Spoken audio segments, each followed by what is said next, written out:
guys, do not mix trading with long-term investing. Like, I don't know what you have in your 401k, but you probably shouldn't be trading it.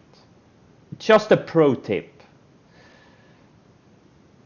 Do not mix trading and investing. It's two different things.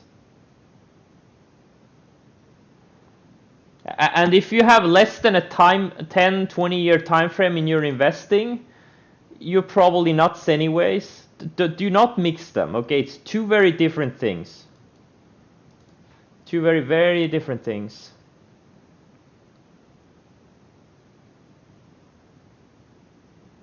I don't know, like I think 401k is mostly, you know, long-term investing related. Do some long-term investing, right? And then you have another account for your trading. Don't mix these. Don't make that stupid mistake. And never ever mix it. You need to have two different mentalities. Approach them very differently. Yeah, a lot of traders become long-term holders once they don't obey their stops.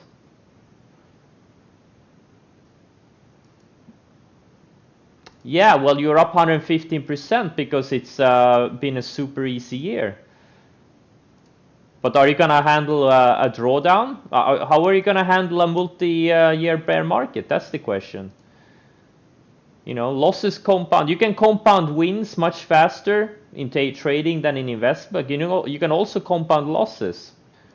So, you know, if you have like, if you're trading like your retirement money and, you know, you're not completely, if you haven't like made many millions over many years, you know, it's not completely sure you're really a good trader. I'm not, you know, talking to anyone specific. I'm just saying in general. A lot of people think they're good traders over the past 11 months, but it's not you, it's the market. And this is the hardest thing to do. Sit and do nothing. That's why you need to get a hobby, okay? Get into sports, get into gaming, get another kid, get another dog, get 5 dogs. That's your edge in a market like this. Doing things outside of the market when the conditions are not favorable, that's an edge.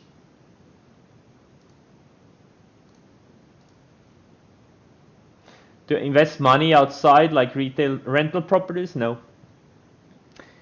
There is always opportunity in the markets, much bigger opportunity. If you know how to trade, the best opportunities will always be in the stock market. That's where you get the best returns.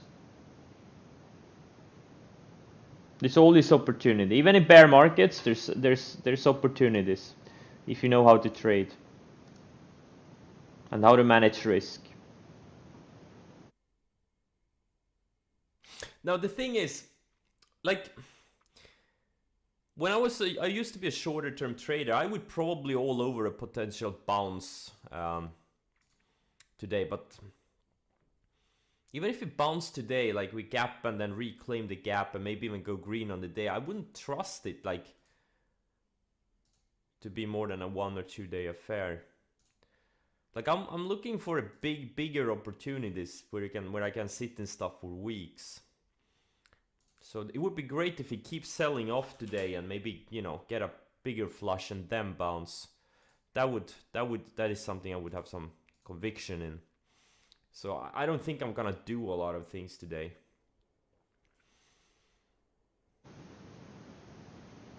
BA reports tomorrow. I think it's after the close. So I'm not really super excited about holding it into the earnings app. So yeah, okay, they report before the market tomorrow. Oh, okay, yeah. I'm gonna cover it. I don't want to hold it into earnings. I'm covering BA. This NIO is building higher lows. It undercut the 20-day, but it's building higher lows. And it looks like it wants to reclaim. It needs maybe later in the week, if it starts reclaiming that 1220 area, then it will get above both the 20 and the 10-day. And this Fastly, man, if it can go sideways another, say, week or so, it's gonna be a 5-star setup for next week or later this week. Baba, yeah, maybe for tomorrow or something. It looks great. It looks good. It looks good. It's a slower stock, but it's just surfing the 20-day. It found support, and if it can break over this low mid 250s later this week or next week, it's great. It's building higher lows. It's a very strong stock. Yeah, it's a good one. Slower one though. Slow but good. Fastly, I don't know. It's building higher lows. It's I don't know. I think it needs more time to build a more of a base here. I think the 50-day needs to catch up.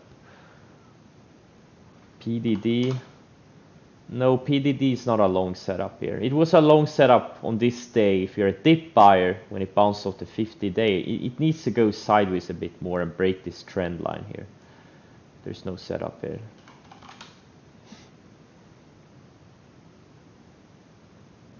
Nugget, where? There's no setups here.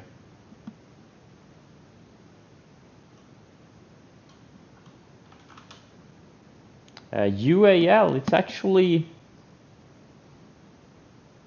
trying to reclaim the 50-day. It has a nice range. Like it actually look like on a weekly chart, if it breaks this 34 area or something, this thing could go back to 40, 45 or something. I don't know. It looks pretty strong. Okay, CCL is bouncing. BA is already bounced. Closed it. CCL. Let's see. RCL.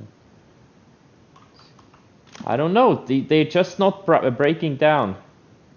These cruise lines and airlines. They just refuse to break down.